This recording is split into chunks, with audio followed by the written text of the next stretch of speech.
Hello everyone, मैं दीपक सिंघल स्वागत करता हूं सभी का विद्या गुरु के मंच पर। दोस्तों, ये वीडियो होने वाली है दिसंबर के दूसरे सप्ताह की वीडियो, जहां पर हम 10 से 20 दिसंबर के इंपॉर्टेंट करंट को करेंगे कवर।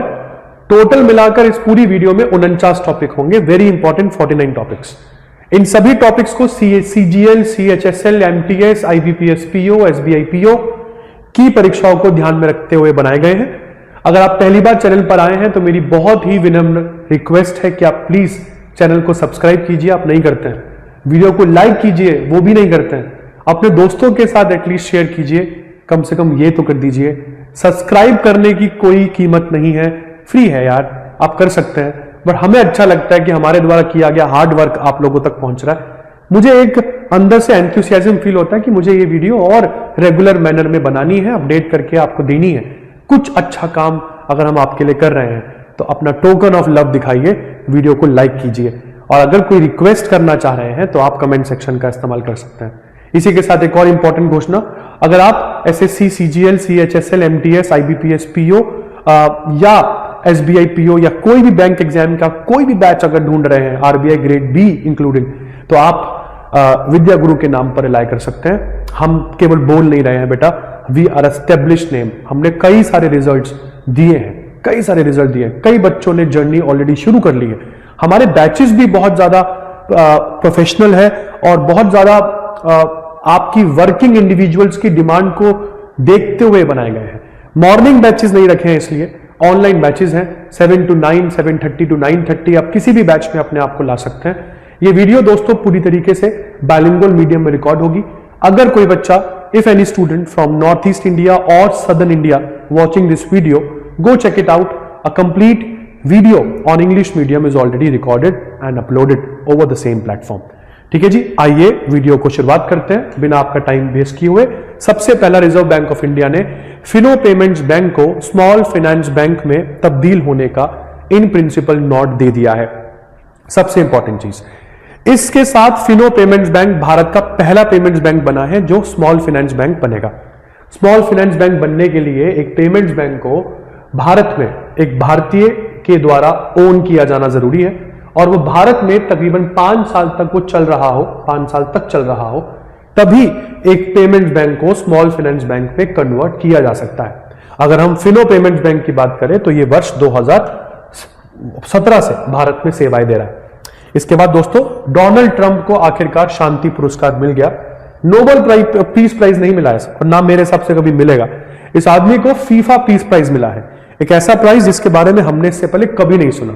इनॉग्रल प्राइज है ये, पहली बार दिया गया, और पहली बार दिया भी किसको? डोनाल्ड ट्रंप को, जो अपने हिसाब से तो दुनिया में 20-25 युद्ध रुकवाने का श्रेय ऑलरेडी ले चुके हैं। हालांकि मुझे बिल्कुल अचंभित नहीं होऊंगा मैं कि ये 25 युद्ध से सीधा 500 या 50 युद्ध पर आ जाए, जिसमें ये भारत पाकिस्तान के युद्ध को बार बार शामिल करते हैं। हालांकि ये पूरा की पूरा award ceremony Kennedy centre Washington DC में हो रहा था, और फीफा कमेटी के द्वारा डोनाल्ड ट्रंप की तारीफ में क्या बोला गया है कि we are giving this prize to him for his extraordinary actions to promote peace and unity around the world. तो इन्होंने जो शांति और एकता पूरी दुनिया में जो इन्होंने प्रसार किया है, उसको एक तरीके से उसको प्रमोट किया है, उसकी वजह से ये पुरस्कार जो है ये इनको दिया जा रहा है। इसके बाद दोस्तों आगे बढ़ते हैं। इंडियन आर्मी के 18 सदस्यों की टीम ईस्टर्न कमांड की, इन्होंने अरुणाचल प्रदेश की सबसे ऊंची चोटी को फतेह कर लिया है। चोटी का नाम है माउंट कांगतो, जो 7042 मीटर की चोटी है। इसके बाद दोस्तों आगे बढ़ते हैं। रोहित शर्मा बने भारत के 4th बैट्समैन जिन्होंने 20,000 अंतरराष्ट्रीय रन पूरे करे। यह आंकड़ा इन्होंने तब छुआ जब ये साउथ अफ्रीका के खिलाफ 271 रन का आंकड़ा जो थे वो चेस कर रहे थे। रोहित शर्मा के अलावा यह काम सचिन तेंदुलकर, विराट कोहली और राहुल द्रविड़ ऑलरेडी कर चुके हैं। इसके बाद दोस्तों आगे बढ़ते हैं। रिजर्व बैंक ऑफ इंडिया की मॉनेटरी पॉलिसी कमेटी मीटिंग का जल्दी से मैं आप लोगों को डेटा बता दूं। ये वो कमेटी मीटिंग है जिसमें RBI गवर्नर के साथ कई सारे और मेंबर्स भी होते हैं। इस बार RBI के गवर्नर श्री संजय मल्होत्रा जी के साथ साथ नागेश कुमार, सौगाता भट्टाचार्य, प्रोफेसर राम सिंह, डॉक्टर पूनम गुप्ता और इंद्रानंद भट्टाचार्य थे, और इन सभी ने अनैनिमसली वोट किया कि भारत में रेपो रेट जो है वो कम होना चाहिए। 5.25% कर दिया गया है रेपो रेट, जिसकी वजह से बैंक के द्वारा जो ब्याज दिया जा रहा है उसमें भी जो गिरावट है वो हुई है। और सबसे इंपॉर्टेंट चीज जो आप लोगों को यहां पे ध्यान देनी है वो क्या, रेपो रेट वो रेट है जिस रेट पर आरबीआई जो है वो वाणिज्यिक बैंकों को पैसा ब्याज पर देता है, और जो पैसा आपके एनडीटीएल का 0.5% से ऊपर नहीं होता।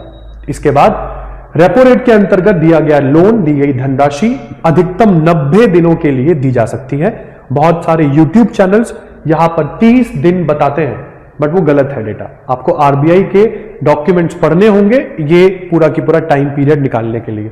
इसके बाद दोस्तों आगे बढ़ते हैं। राजस्थान बना भारत का पहला राज्य जिसने 100% इलेक्टोरल लिस्ट का जो डिजिटाइजेशन है वो अचीव कर लिया है। मतलब इलेक्टोरल रोल का मतलब होता है वोटर लिस्ट, तो वोटर लिस्ट का 100% डिजिटलीकरण अडॉप्ट करने वाला, प्राप्त करने वाला राजस्थान भारत का पहला राज्य बना। और ये खबर जो है ये नवीन महाजन ने दी, जो चीफ इलेक्टोरल ऑफिसर है इस समय। और आपको बता दूं ये सब एसआईआर के अंतर्गत हुआ, जो स्पेशल इंटेंसिव रिवीजन है। इसके बाद right to disconnect bill Lok Sabha में पेश किया गया इस बार के विंटर सेशन में, जो सुप्रिया सूले लेकर आई। ये एनसीबी पार्टी की मेंबर ऑफ पार्लियामेंट है लोकसभा में, और मैडम ने भी बोला कि ऑफिस आवर के खत्म होने के बाद या छुट्टियों के समय कोई भी जो एम्प्लॉय है उसके पास एक अधिकार है, एक लीगल अधिकार है कि वो अपने बॉस की कॉल ना उठाए, ईमेल का जवाब ना दे, मैसेजेस का जवाब ना दे, कोई डिजिटल कम्युनिकेशन को वो जो है वो अटेंड ना करे अगर वो ऑफिस आवर्स के बाद है या छुट्टियों पर हो रहे हैं, तो वो उसको मना करने का अधिकार रखता है। और फिर भी अगर उसको एक तरीके से विवश किया जा रहा है कि वो इन सब चीजों को करे, तो कंपनी के खिलाफ जो है वो डिसिप्लिनरी एक्शन लिया जा सकता है। अच्छा बिल है। इसके बाद दोस्तों जैसे कि हमने पिछली वीडियो में कवर भी किया था, साइक्लोन डेतवा ने बड़ा तबाही मचाया श्रीलंका में। उस तबाही की वजह से एचएडीआर सप्लाईज को लेकर भारत के 4 जहाज जो है ऑपरेशन सागर बंधु के तहत गए श्रीलंका। इन 4 जहाजों की श्रृंखला में आईएनएस घड़ियाल, एलसीयू 51, 54 और 57 शामिल है। इसके बाद दोस्तों आगे बढ़ते हैं। भारत के कुछ एस्ट्रोनॉमर्स की टीम जो कि national centre for radio astrophysics और Tata institute of fundamental research की टीम है, इन्होंने नासा के जेम्स वेब टेलीस्कोप के डेटा से दुनिया की सबसे मतलब एक बहुत पुरानी जो आकाशगंगा है उसका पता लगाया। इस एंशिएंट सर्पिल आकार की आकाशगंगा, स्पाइरल शेप्ड आकाशगंगा का नाम रखा गया अलकनंदा, और यह हमारी आकाशगंगा से, हमारी मिल्की वे गैलेक्सी से तकरीबन 12 अरब लाइट ईयर वर्ष दूर है। 12 बिलियन लाइट ईयर वर्ष जो है ये दूर है। ये डिस्कवरी राशि जैन और प्रोफेसर योगेश वडेकर के द्वारा जो है वो की गई, और एस्ट्रोनॉमी और एस्ट्रोफिजिक्स नाम के जर्नल में इसको पब्लिश भी किया गया। इसके बाद बेटा अभी एक रिपोर्ट आई है centre for research on energy and clean air के द्वारा ये रिपोर्ट दी गई, जिस रिपोर्ट में बताया गया कि गाजियाबाद शहर का जो पोल्यूशन है वो सबसे ज्यादा है नवंबर 2025 में। नवंबर 2025 में सबसे ज्यादा पोल्यूशन अगर किसी शहर में था तो वो गाजियाबाद में है, जहां पर PM 2.5 के आंकड़े बहुत ही खतरनाक स्तर पर पाए गए। दूसरे नंबर पर नोएडा, तीसरे नंबर पर बहादुरगढ़ और 4th नंबर पर हमारी प्यारी दिल्ली है। इसके बाद दोस्तों आगे चलते हैं। यशस्वी जायसवाल बने 6th इंडियन बैट्समैन जिन्होंने ओडीआई सेंचुरी स्कोर करी, मतलब तीनों फॉर्मेट्स में सर ने सेंचुरी स्कोर कर लिया। अब यशस्वी जायसवाल की रीसेंट सेंचुरी जो है वो ओडीआई सेंचुरी थी, जब 271 रन का आंकड़ा पार कर रहे थे, मतलब चेस कर रहे थे श्रीलंका और साउथ अफ्रीका की टीम के अगेंस्ट विशाखापत्तनम में। इनके द्वारा स्कोर की गई सेंचुरी की वजह से भारत जो है वो ये 271 रन का आंकड़ा पार भी कर पाया और अपन इसको जीत भी पाए। इसके बाद अच्छा, यशस्वी जायसवाल के अलावा और कौन से 5 भारतीयों ने तीनों फॉर्मेट्स में सेंचुरीज मारी है? इसमें शुभमन गिल, विराट कोहली, केएल राहुल, रोहित शर्मा और सुरेश रैना आपको देखने को मिलेंगे। इसके बाद दोस्तों रिजर्व बैंक ऑफ इंडिया ने कुछ नियम में परिवर्तन किया है। ये नियम में परिवर्तन इंडियन करेंसी को ध्यान में रखते हुए किए गए हैं, खासकर कि वो लोग जो नेपाल भूटान से भारत या भारत से नेपाल भूटान जा रहे हैं वो यहां पर ध्यान दे। अगर आप 100 रुपए या उससे नीचे का कोई भी करेंसी लेकर जाते हैं इंडिया से नेपाल या भूटान या नेपाल या भूटान से इंडिया, तो इस पूरे करेंसी पर कोई लिमिट नहीं है, आप कितनी भी ज्यादा करेंसी लेकर जा सकते हैं। पर अगर 100 रुपए से ऊपर के नोट अगर आपको लेके जाने हैं, जैसे मान के चलिए 200 या 500 का नोट जो है अगर वो लेके जाना है, तो यहां पर लिमिट लगाई गई है और वो लिमिट है 25,000। भले ही नेपाल और भूटान से इंडिया आ रहे हो या इंडिया से नेपाल भूटान जा रहे हो, 100 रुपए से ऊपर की करेंसी में 25,000 से ज्यादा नहीं होनी चाहिए आपके पास। 100 रुपए या उससे नीचे की जो करेंसी है उस पर कोई लिमिट नहीं है। और ये जो है ये केवल उन नागरिकों के लिए है जो नागरिक पाकिस्तान और बांग्लादेश के नागरिक नहीं है। केवल ये लिमिट उनके लिए लगाई गई है। मतलब अगर पाकिस्तान बांग्लादेश के नागरिक हैं तो उनको छोड़कर बाकी सभी नागरिकों के लिए जो लिमिट है उसमें बदलाव किया गया है। इसके बाद दोस्तों महाराष्ट्र ने Guinness book of world record बना दिया है। आप मान के चलिए मात्र 30 दिनों में of grid agricultural solar pump लगाए इन्होंने 45,911, मात्र 30 दिन में। तो Guinness book of world record बना दिया इन्होंने। और इस सोलर पंप लगाए गए महाराष्ट्र की सरकार के द्वारा 2 योजनाओं के अंतर्गत। एक योजना जो इनकी खुद की चल रही है जिसका नाम है मागेल त्याला सौर कृषि पंप योजना, मगेल त्याला सौर कृषि पंप योजना। और दूसरी योजना जो है वो सेंटर की स्कीम है प्राइम मिनिस्टर कुसुम योजना। तो प्रधानमंत्री कृषि ऊर्जा सुरक्षा एवं उत्थान महाअभियान, ये है पीएम कुसुम का मतलब फुल फॉर्म। इसके बाद जो रवीना टंडन है, रवीना टंडन को पेटा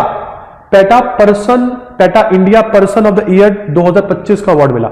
रवीना टंडन आपको बता दूं कई वर्षों से मैडम ने मीट फ्री लाइफस्टाइल को प्रमोट किया है। सभी कैंपेन्स में भी आपको सबसे आगे दिखती है, जिन कैंपेन्स में जो वो है मतलब बोला जाता है जिन अभियानों में कि आपके घर में जो पालतू जानवर है या वाइल्ड एनिमल्स के खिलाफ जो क्रूरता है वो नहीं होनी चाहिए। तो इन्होंने कई ज्यादा एडवोकेट किया। इसके बाद इन्होंने एक मैकेनिकल हाथी जो है वो गिफ्ट भी किया है एक जैन मंदिर को कर्नाटका में, इन्होंने और इनकी बेटी ने मिलकर। इसके बाद दोस्तों आगे बढ़ते हैं। अनंत अंबानी जो फाउंडर है वंतारा के, यंगेस्ट रेसिपिएंट बने और पहले एशियन बने जिनको ग्लोबल ह्यूमैनिटेरियन अवार्ड 2025 से सम्मानित किया गया। Global humanitarian award 2025 Anant Ambani को दिया गया है ग्लोबल ह्यूमेन सोसाइटी के द्वारा, और ये सबसे यंगेस्ट है और पहले एशियन है जिन्होंने ये अवार्ड जो है वो लिया है। मैं अनंत अंबानी की बात कर रहा हूं। इसके बाद दोस्तों लैंडो नॉरिस जो है, जो मैक्लेरन की तरफ से F1 कार चलाते हैं, इन्होंने 2025 का F1 वर्ल्ड चैंपियनशिप जीत लिया है। आपको बता दूं ये ब्रिटेन के 11वें F1 प्लेयर बने हैं इसके साथ, लुइस हैमिल्टन के बाद, जिन्होंने इस चैंपियनशिप को जीता, world championship F1 world championship को जीता। और मैक्लेरन का ये पहला ड्राइवर है 2008 से, 2008 के बाद ये पहले ड्राइवर है मैक्लेरन के जिन्होंने ये वर्ल्ड चैंपियनशिप इस कंपनी के लिए जीती है। नाम क्या है इनका? Lando Norris. इसके बाद दोस्तों इंडिया के सर्वज्ञ सिंह कुशवाहा को देख लीजिए, जिनकी उम्र 3 साल, मात्र 3 साल 7 महीने 20 दिन है। ये फाइड रैंकिंग में एंटर हो गए हैं। मतलब ये पूरी दुनिया के सबसे youngest officially rated chess player है दिसंबर 2025 में। इसके बाद बैंक ऑफ बड़ौदा को एशिया पैसिफिक अवार्ड 2025 सेरेमनी में बेस्ट बैंक इन इंडिया का खिताब मिला, बेस्ट बैंक इन इंडिया। और यह खिताब बैंक ऑफ बड़ौदा को इनकी फिजिकल ब्रांचेस की वजह से मिला। फिजिकल ब्रांचेस होती हैं ऐसी शाखाएं जब आप फिजिकल और डिजिटल दोनों शाखाओं को कंबाइन कर देते हैं तो उसको फिजिकल शाखा कहा जाता है। तो अपनी फिजिकल शाखाओं के लिए बैंक ऑफ बड़ौदा को भारत में बेस्ट बैंक का अवार्ड मिला। तो कौन सी सेरेमनी में? एशिया पैसिफिक अवार्ड सेरेमनी में। इसके बाद दोस्तों बैंक ऑफ बड़ौदा अगेन इन्होंने कैंपेन शुरू किया है मास्टर स्ट्रोक के नाम से, जिस कैंपेन में इन्होंने सचिन तेंदुलकर को अपना ग्लोबल एम्बेसडर चुना है। सचिन तेंदुलकर को ग्लोबल एम्बेसडर चुना है इन्होंने, और ये बैंक ऑफ बड़ौदा का कैंपेन है मास्टर स्ट्रोक। इसके बाद टाइम मैगजीन के अकॉर्डिंग नील मोहन जो है, जो इस समय इंडियन ओरिजिन सीईओ है यूट्यूब के, ये बने 2025 के सीईओ ऑफ द ईयर। तो 2025 सीईओ ऑफ द ईयर जो है वो नील मोहन बने, टाइम मैगजीन के द्वारा ये बोला गया। इसके बाद जसप्रीत बुमराह पहले भारतीय बॉलर बने जिन्होंने तीनों फॉर्मेट्स में 100 विकेट जो है वो चटका ली है। मतलब टेस्ट हो, ओडीआई हो या T20 हो, 100 विकेटें हैं इनके नाम पर। नाम है जसप्रीत बुमराह। इन्होंने अभी हाल फिलहाल में आउट किया है डेवाल्ड ब्रेविस को, जब इनका मैच बाराबती स्टेडियम कटक में चल रहा था, जो इनकी 100वीं T20 इंटरनेशनल विकेट रही। इसके बाद दोस्तों आगे बढ़ते हैं, सिमोन टाटा पर आता हूं मैं। सिमोन टाटा, मुझे इनका नाम बड़ा अच्छे से याद आ रहा है। ये वो चेहरा है बेटा जिस चेहरे को कभी भारत के पहले प्रधानमंत्री पंडित नेहरू ने यह बोला था कि मैडम आप जो है वो कुछ ऐसा कीजिए जिसकी वजह से भारत की जो निर्भरता है ना इंपोर्टेड कॉस्मेटिक्स पर वो कम हो, और मैडम ने लैक्मे शुरू किया। इनका हाल फिलहाल में देहांत हो गया है 95 साल की उम्र में, सिमोन टाटा। इसके बाद आलिया भट्ट जो है, इनको रेड सी इंटरनेशनल फिल्म फेस्टिवल, रेड सी फिल्म फेस्टिवल जो है इंटरनेशनल, जो सऊदी अरेबिया में चल रहा था, उसके दौरान आलिया भट्ट को गोल्डन ग्लोब हॉराइजन अवार्ड से सम्मानित किया गया। Golden globe horizon award Alia Bhatt को हाल फिलहाल में मिला। इसके बाद दोस्तों आगे बढ़ते हैं। एजा विल्सन, नाम अगर मैंने गलत प्रोनाउंसिएट किया हो तो माफ कीजिएगा। एजा विल्सन को टाइम मैगजीन ने एथलीट ऑफ द ईयर 2025 चुना है, एजा विल्सन। इसके बाद दोस्तों आगे बात करते हैं। लियोनार्डो दी कैप्रियो को टाइम मैगजीन ने एंटरटेनर ऑफ द ईयर चुना है। सर ने कई सारी ब्लॉकबस्टर मूवीज करी हैं, जिसमें कुछ नाम मैं लेकर आया हूं, जैसे कि what's eating Gilbert Grape, the aviator, the wolf of the wall street, the revenant and एक मूवी है killers of the flower moon. उसमें आपको लियोनार्डो कैप्रियो दिखे हैं और इनको entertainer of the year award के साथ सम्मानित किया है टाइम मैगजीन ने।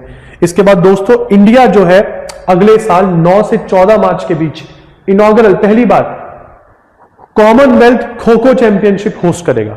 इसी के साथ भारत का कद जो है वो ऐसे टूर्नामेंट होस्ट करने में बढ़ता जा रहा है और वो दिन दूर नहीं है जब बहुत ही जल्द भारत जो है वो ओलंपिक्स जैसी गेम्स को भी अपने देश में होस्ट करेगा। इसके बाद महाराष्ट्र ने माइक्रोसॉफ्ट के साथ मिलकर, महाराष्ट्र की सरकार ने माइक्रोसॉफ्ट के साथ मिलकर साइबर क्राइम पुलिसिंग को बढ़ावा देने के लिए महाक्राइम ऑपरेटिंग सिस्टम जो है वो अपना लिया है। महाक्राइम ऑपरेटिंग सिस्टम एक आर्टिफिशियल इंटेलिजेंस की सहायता से चलने वाला ऑपरेटिंग सिस्टम है। इसको माइक्रोसॉफ्ट के द्वारा बनाया गया है।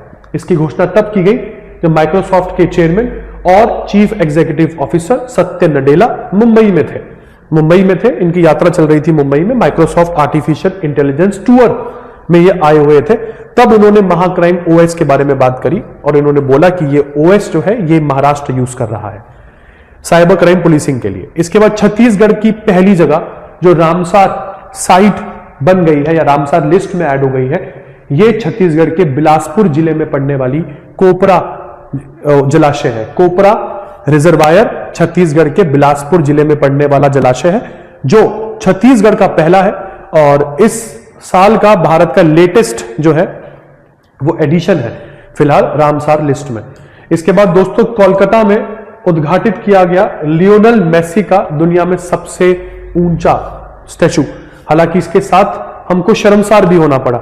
लियोनेल मेसी जिनको देखने फैंस आए हुए थे और जिस तरीके से कोलकाता में मंत्रियों ने किया मेसी के साथ, जो इनके फैंस को बिल्कुल अच्छा नहीं लगा और भारत ने सिविक सेंस का जो प्रदर्शन वहां पर किया, मैं ठीक उसके बहुत ज्यादा विरोध में हूं। नहीं होना चाहिए ये, क्योंकि जब भी कोलकाता जैसी घटना भारत की कहीं पर भी होती है ना, तब राज्य सरकारों की बेइज्जती नहीं होती है। राज्य सरकारों की बेइज्जती, कौन है ममता बनर्जी, कौन है वेस्ट बंगाल की मुख्यमंत्री, इनकी बात नहीं होगी। बात होगी भारत की, कि भारत में क्या हुआ, एक ऐसे अंतर्राष्ट्रीय प्लेयर का सम्मान करते हुए इन्होंने क्या किया, बात इसकी होती है। तो ये बहुत बुरा लगता है यार, ये नहीं होना चाहिए। इसके बाद ये स्टैचू 70 फुट का है। कहां खड़ा है? Lake town south Dumdum Shree Bhumi sporting club Kolkata में। इसके बाद जर्मनी ने यहां पर FIH men's junior hockey world cup जीता, जिसमें भारत ने ब्रॉन्ज जीता है। ये 14th एडिशन था जूनियर हॉकी वर्ल्ड कप का, जो भारत के तमिलनाडु की 2 सिटीज में हुआ, चेन्नई और मदुरई। चेन्नई में mayor Radha Krishnan hockey stadium में मैचेस खेले गए और मदुरई में मदुरई इंटरनेशनल हॉकी स्टेडियम में मैचेस खेले गए। इसके बाद दोस्तों आगे बढ़ते हैं। वैभव सूर्यवंशी, इन्होंने 171 रन मारे हैं अंडर 19 एशिया कप 2025 में बेतौर ओपनर। ये भारतीय टीम के ओपनर हैं। 171 रन की विस्फोटक पारी खेली इन्होंने Asia cup under 19 Asia cup 2025 में। दुबई की टीम को इन्होंने दिखाया कि मैं कौन हूं। इन्होंने अपनी प्योर क्लास और डोमिनेंस दिखाई क्रिकेट में। मैं वैभव सूर्यवंशी की बात कर रहा हूं, जो IPL में बिकने वाले सबसे यंगेस्ट प्लेयर भी हैं और ये राजस्थान रॉयल्स की टीम से खेलते हैं। इसके बाद यूनियन कैबिनेट ने एटॉमिक एनर्जी बिल को स्वीकृति दे दी है।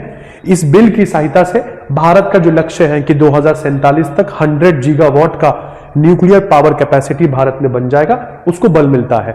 भारत ने अपनी न्यूक्लियर सिविल पॉलिसी में एक बहुत बड़ा शिफ्ट दिखाया है, जिसके तहत अब प्राइवेट प्लेयर्स को भी न्यूक्लियर पावर जनरेशन में जो है भारत की सरकार साथ में साधेगी, जिसके लिए एटॉमिक एनर्जी अधिनियम 1962 में बदलाव किए गए हैं। इसके बाद दोस्तों संगीता बारुआ पिशौर्थी पहली महिला राष्ट्रपति बनी है प्रेस क्लब ऑफ इंडिया की। मैडम बहुत ही सीनियर जर्नलिस्ट है और एक बहुत ही हिस्टोरिक माइलस्टोन है ये इंडिया के इस मेजर इंस्टीट्यूशंस में। इसके बाद दोस्तों जोज एंटोनियो कास्ट चिली के राष्ट्रपति बने। इन्होंने ये पहले बता दूं, ये राइट विंग पार्टी से आते हैं और 1990 से लेकर आज तक सबसे बड़ी जीत बताई जा रही है ये राइट विंग की चिली में। इन्होंने अपने लेफ्ट विंग की कैंडिडेट जेनेट जारा को हराया। इसके बाद दोस्तों सुप्रिया साहू जो इस समय जो तमिलनाडु सरकार की एडिशनल चीफ सेक्रेटरी हैं, इनको 2025 का champions of the earth award मिला। Supriya Sahu champions of the earth award, जो कि यूनाइटेड नेशंस के द्वारा दिया जाने वाला सर्वोच्च दर्जे का एक पर्यावरण वो है पुरस्कार है।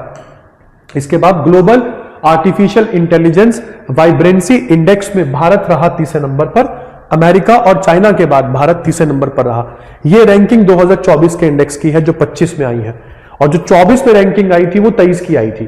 तो 24 में जो 23 की रैंकिंग आई थी वहां पर भारत 7वें नंबर पर खड़ा था, और इस वाले इंडेक्स में हम सीधा तीसरे नंबर पर आ गए हैं, जो एक चीज को दर्शाता है कि आर्टिफिशियल इंटेलिजेंस के क्षेत्र में भारत कितना बेहतरीन प्रदर्शन जो है वो करता जा रहा है। इसके बाद दोस्तों पासपोर्ट इंडेक्स पर आता हूं। इसको पढ़ाने से पहले बता दूं, ये हेनली पासपोर्ट इंडेक्स नहीं है। ये पासपोर्ट इंडेक्स जो है ये तैयार किया गया है आर्टन कैपिटल के द्वारा, और आर्टन कैपिटल के द्वारा दुनिया का सबसे स्ट्रॉन्गेस्ट पासपोर्ट जो है वो दुबई का पासपोर्ट बताया गया है। दूसरे नंबर पर दो देश है, सिंगापुर और स्पेन। आपको मुझे बताना है कि हेनली पासपोर्ट इंडेक्स जो है, जो सबसे ज्यादा फॉलो किया जाता है दुनिया में, उसमें भारतीय पासपोर्ट की रैंकिंग क्या है, क्योंकि आर्टन कैपिटल पासपोर्ट इंडेक्स में तो हमारी रैंकिंग 67 है। ठीक है जी। हालांकि तीसरे नंबर पर कई सारे देशों के नाम लिखे हुए हैं, सबसे ज्यादा देशों के नाम आपको तीसरे नंबर पर ही देखने को मिलेंगे, जिसमें Belgium, France, Sweden, Germany, Netherland, Finland, Luxembourg, Italy, Denmark, Portugal, Switzerland, Greece, Austria, Malaysia, Norway, Ireland, South Korea और जापान जैसे देश आपको नंबर 3 पर दिखाई देंगे। इसके बाद दोस्तों आगे बढ़ते हैं। एशिया पावर इंडेक्स 2025 में भारत रहा तीसरे नंबर पर। अगेन यूएस और चाइना के बाद भारत जो है वो तीसरे नंबर पर रहा, और भारत इस इंडेक्स में एकमात्र मेजर पावर है। हालांकि भारत के ऊपर दो देश इसको सुपर पावर की तरह दिखाया गया है, यूएस और चाइना को, और भारत ही बहुत जल्द सुपर पावर बनेगा। इन टोटल 27 देशों को यह इंडेक्स इवेल्युएट करता है 131 पैरामीटर्स पर, और ये इंडेक्स जो है एशिया पावर इंडेक्स, इसको लॉबी इंस्टीट्यूट जो है वो पब्लिश करता है, जो एक ऑस्ट्रेलिया बेस्ड अंतरराष्ट्रीय पॉलिसी थिंक टैंक है। इसके बाद दोस्तों विजय दिवस मनाया गया 16 दिसंबर को। यह भारत की जीत है बांग्लादेश के उस युद्ध में, जो हमारा एक सबसे बड़ी भूल थी शायद इस देश को बनाना। जिस तरीके से इस देश में आज कार्यक्रम चल रहे हैं, बड़ा बुरा लगता है कि वो देश जिसने तुम्हारे को बनाया, तुम आज उस देश के बारे में क्या बकवास कर रहे हो। विजय दिवस इंडिया और पाकिस्तान के बीच में होने वाला 1971 का वॉर, जिसमें हमने ऑपरेशन विजय चलाया था। ऑपरेशन विजय के विजय पर भारत में 16 दिसंबर को विजय दिवस जो है वो मनाया जाता है।